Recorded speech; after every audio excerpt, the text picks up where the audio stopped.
इस वीडियो के अंदर गाइस हम लोग बात करेंगे बेस्ट एनपीएस फंड मैनेजर्स के बारे में 2024 प्लस एनपीएस के क्या आपको टैक्स बेनिफिट मिलने वाले हैं, क्योंकि बाय डिफॉल्ट आप न्यू टैक्स रिजिम के अंदर फॉल होने वाले हैं।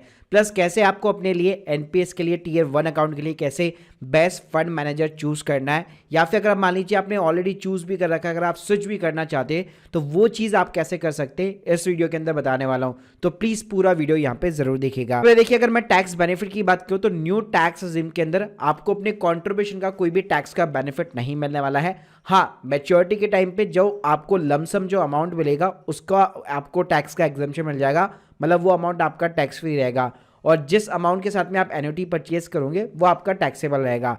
तो अगर मैं वैसे अगर बात करूं तो न्यू टैक्स रिजीम के अंदर जो केवल आपका एम्प्लॉयर कंट्रीब्यूट करता है उसी के ऊपर आपको टैक्स का बेनिफिट मिलने वाला है सेक्शन 80CC(d) सबसेक्शन 2 के अंदर। तो ये नॉर्मल ये रहता है कि जो कॉर्पोरेट एम्प्लॉयज़ होते हैं उनका 10% of the basic salary plus DA उतना आपका एलिजिबल होता है टैक्स के डिडक्शन के लिए, और जो गवर्नमेंट एम्प्लॉयज़ है उनका 14% of the basic salary plus DA इतना अलाउ रहता है। अब मान लीजिए गाइस, अगर आप न्यू टैक्स रिजिम की जगह ओल्ड टैक्स रिजिम यहाँ पे चूज करते तो कोई दिक्कत नहीं है। उस केस में आपका खुद का भी कॉन्ट्रीब्यूशन होगा, उसके ऊपर भी आपको टैक्स का बेनिफिट मिलेगा।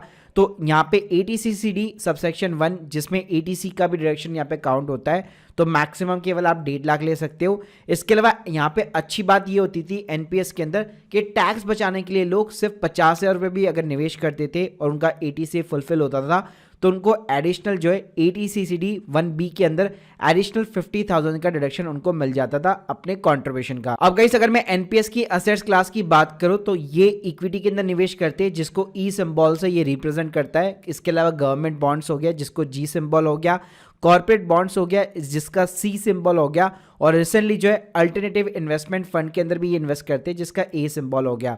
अब यहाँ पे आपके पास में टीयर 1 अकाउंट के अंदर 2 चॉइसेस होती है, एक्टिव चॉइस और ऑटो चॉइस। एक्टिव चॉइस का मतलब है कि आपको खुद को डिसाइड करना है कि इक्विटी के अंदर मेरा कितना पैसा जाएगा। ये इनकी मैक्सिमम लिमिट है कि 75% आपका इक्विटी में पैसा जा सकता है।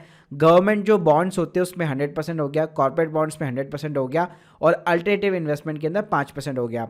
अगर आपने ऑटो चॉइस के ऊपर लगा रखा है तो ये एज पर योर एज होता है, जो कि केवल इक्विटी, गवर्नमेंट बॉन्ड्स और कॉर्पोरेट बॉन्ड में इन्वेस्ट होता है। इसके अंदर अल्टरनेटिव इन्वेस्टमेंट नहीं आता है।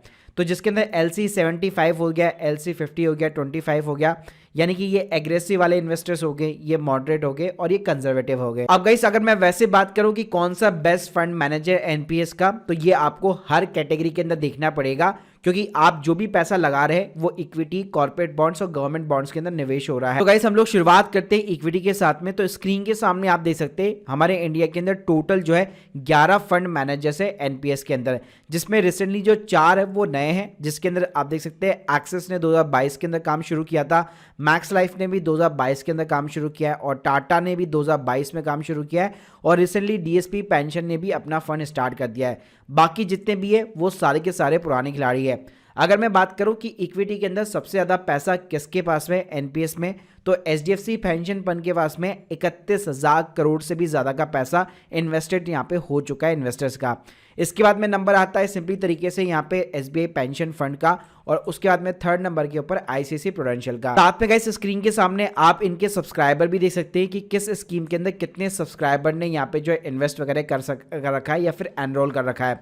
अगर मैं यहाँ पे रिटर्न्स की बात करूँ तो नीचे आपको बेंचमार्क के रिटर्न्स मिल जाएंगे, यानी कि इनका जो भी फंड्स यहाँ पे रिटर्न्स निकाल के दे रहे हैं क्या उन्होंने अपने बेंचमार्क को बीट किया है कि नहीं किया है। तो अगर यहाँ पे मैं 1 साल के रिटर्न की बात करूँ तो सबसे हाईएस्ट यहाँ पे आपको आईसीआईसी प्रूडेंशियल ने 28% का रिटर्न यहाँ पे पिछले 1 साल के अंदर निकाल के दिया है, और डेफिनेटली इसने अपने बेंचमार्क को भी जो है यहाँ पे जनवरी 2024 अगर आप कंपेयर करेंगे तो डेफिनेटली इसने यहाँ पे बीट किया है। इसके अलावा एचडीएफसी गाइस आपको 23% का रिटर्न निकाल के दिया है। इसके अलावा एलआईसी ने भी 23% का रिटर्न निकाल के दिया है।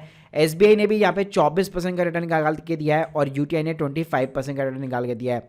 अगर आप एक लॉन्ग टर्म व्यू लेते हैं, जैसे कि अगर आप 5 साल का कैगर लेते हैं, तो उस केस में एचडीएफसी और आईसीआईसी दोनों ने 16% के रिटर्न निकाल के दिए हैं, और यहाँ पे बेंचमार्क भी जो है ऑलमोस्ट उतना ही यहाँ पे निकल के आता है। और गाइस इसके अलावा अगर आप 10 सालों का भी यहाँ पे सिंपली तरीके से कंपेयर करना चाहते हैं तो उसके अंदर भी एचडीएफसी और आईसीआईसी यहाँ पे सबसे ज्यादा जो है लीड करते हैं, जिसने 14.74% और 14.45% का रिटर्न निकाल के दिया है। और यहाँ पे अगर आप बेंचमार्क देखेंगे तो ऑब्वियसली इसको कोई भी यहाँ पे बीट नहीं कर पाया है, लेकिन रिटर्न इंसेप्शन देखेंगे तो सबसे ज़्यादा रिटर्न जो है एचडीएफसी पेंशन मैनेजमेंट कंपनी का निकल के आता है, जो कि 15.23% का है अगर आप इक्विटी वाले सेगमेंट के अंदर देखते हैं। तो गाइस मैं भी अगर अपनी पर्सनली बात करूं तो मैंने भी यहाँ पे HDFC पेंशन मैनेजमेंट फंड के साथ में ही अपनी एनपीएस की शुरुआत कर रखी है पिछले 2 सालों से। अगर आगे कोई भी चेंजेस आता है तो आप इसको यहाँ पे स्विच वगैरह भी कर सकते हो, उसमें भी कोई दिक्कत नहीं है। इसके अलावा गाइस अगर मैं यहाँ पे कॉर्पोरेट बॉन्ड्स की बात करूं तो उसके अंदर भी सबसे ज्यादा जो पैसा है वो HDFC पेंशन फंड के पास में ही है। एम साइज उसी का सबसे ज्यादा बड़ा है, क्योंकि ऑब्वियसली बात है सब्सक्राइबर भी उसके पास में ही सबसे ज्यादा है। अगर मैं रिटर्न्स की बात करूं तो यहाँ पे आपको ऑलमोस्ट सबकी के जो है same kind of the returns देखने को मिलेंगे। इवन अगर आप बेंचमार्क भी देखेंगे तो ऑलमोस्ट जो है आपको 7% के आसपास ही मिलने वाला है।